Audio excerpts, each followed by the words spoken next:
Dobar dan, pa da počnemo.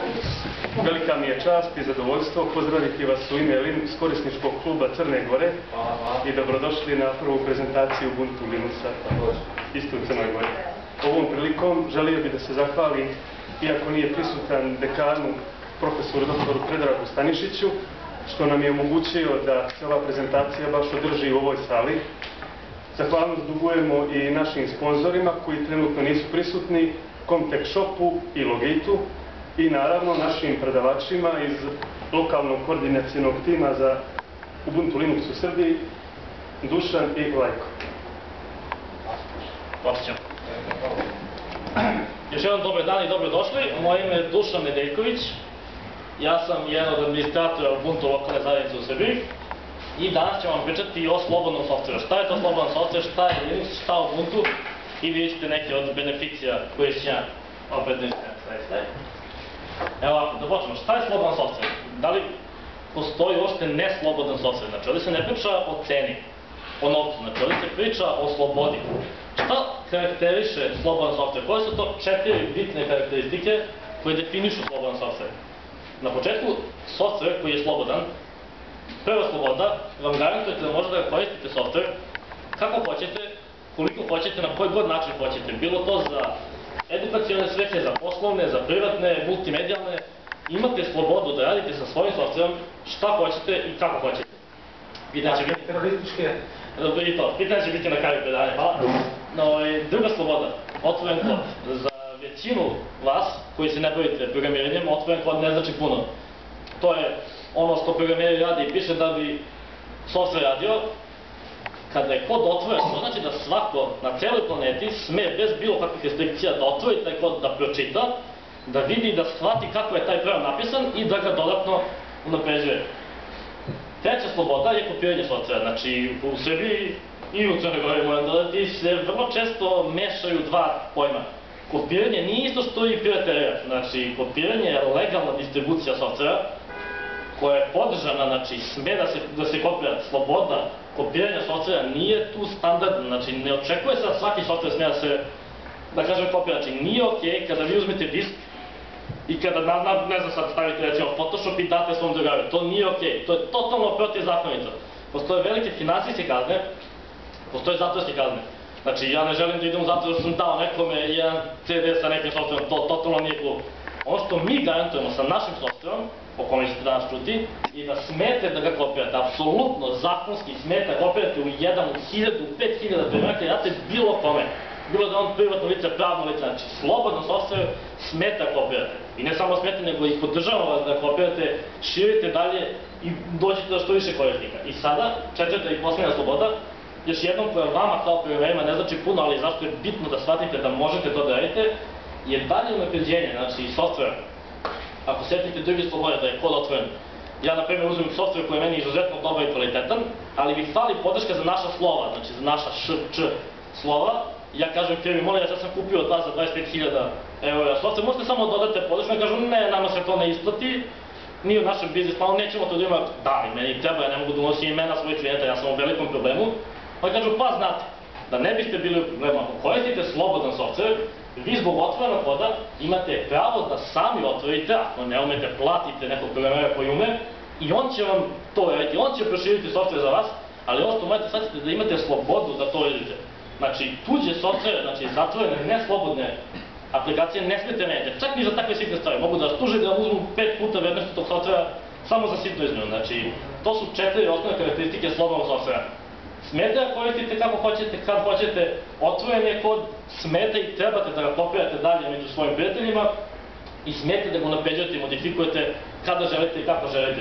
Najbolje od svega, te modifikovane, unapređene verzije smete da delite ponovo zbog treće slobode i onda svi mi napredujemo. Znači, ako ja napredim taj program sa podrškom za naša slova, svi vi možete da beneficirate i da ga koristite. I to je sasvim legalno i besplatno. Znači, slobodan softver, 4 osnovne slobode. To danas zapamtite kada izidite. Čuli smo zašto je to bitno i još jednom samo da napravim razliku, znači slobodan softver nije uvijek besplatan. Razlikujte slobodan softver koji ima 4 osnovne karakteristike i besplatan softver. Znači, ako sam ja recimo programer i vi mi tražite da napravim aplikaciju, neću ja to raditi besplatno, radit ću da bude slobodan, daću vam i kod, uradit ću ga po svim mojim licencama koje sam obećao, ali to vreme košta, znači programeri naplaćuju svoje vreme, znači 95% slobodnog softvera je ujedno i besplatno, zato što može da se deli, ljudi ga napravljaju dakle hoće i besplatno, znači smeta koristite, ako dođete do kopije smeta koristite slobodan softver, ali nije obavezno besplatno, znači razlikujte ne besplatan nego slobodan softver, to je prioritet. Sljedeći slajd. Danas ste došli da vi čujete šta je Ubuntu Linux. Ajde da vidimo prvo šta je uopšte Linux.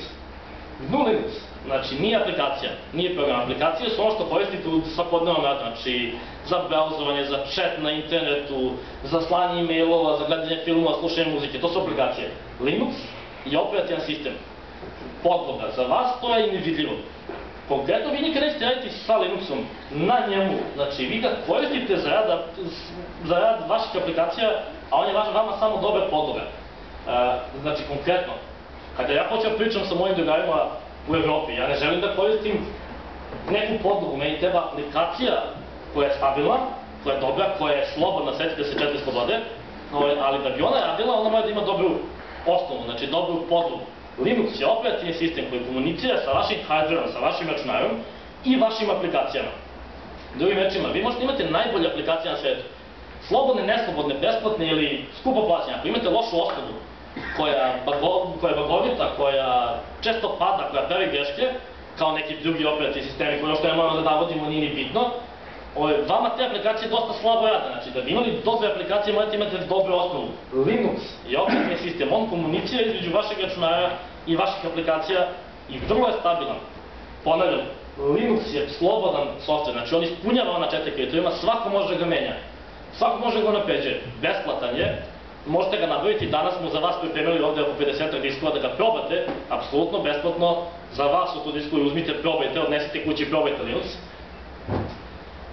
Takođe, znači, treba najaviti da na Linuxu imate sve aplikacije, znači ima dosta mitova da na Linuxu nemate aplikacije za ovo ili za ono, aplikacije za Linux postoje za sve sfere rada, znači za internet, za multimediju, za Office, za poslovne, za računovodstvo, sve postoji. Nemojte slušati nekada kada vam kaže da je Linux dobar, ali mu fali nešto, ništa mu ne fali.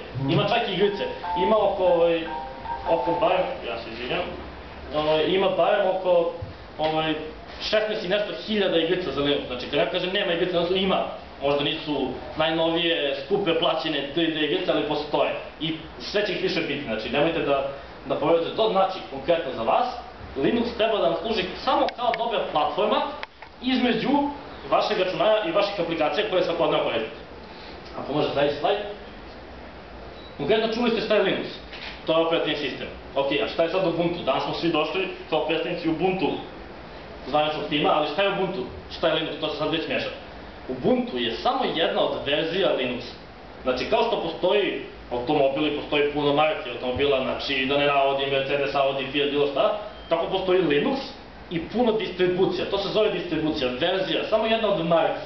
Konkretno, postoji, da ne navodim, preko 200 i nešto distribucija Linuxa i one se ne razlikuju nešto puno. Sve su među sobom kompatibilne, znači sve su slobodne, apsolutno slobodne, sve rade jedna s drugom, svaka aplikacija radi na svakom drugom Linuxu, samo razliku nekim sitnim pakovanjima, kako dolazi, sa kojim aplikacijama, kako izgleda, šta imate podrazumeno kad instalirate, šta nemate. Znači konkretno, za vas Ubuntu je najbolji izbor za početak, ako se do sada niste setali sa Linuxom, jer vam pruža najprijateljskiji interfejs i najčešće korišćene aplikacije, vrlo lako i vrlo pogodno nameštene, spremne za rad. Znači, ako počinjete sa Linuxom, Ubuntu je prava distribucija za Linux i mi zato promovišemo Linux, znači za ljude koji nisu do sada koristili, prvi put se sreću sa tako nečim, probajte Ubuntu, vrlo jednostavno, vrlo lako, nećete premašiti. Ako može sljedeći slajd. Sada, kako probati Ubuntu? Šta znači probati Ubuntu?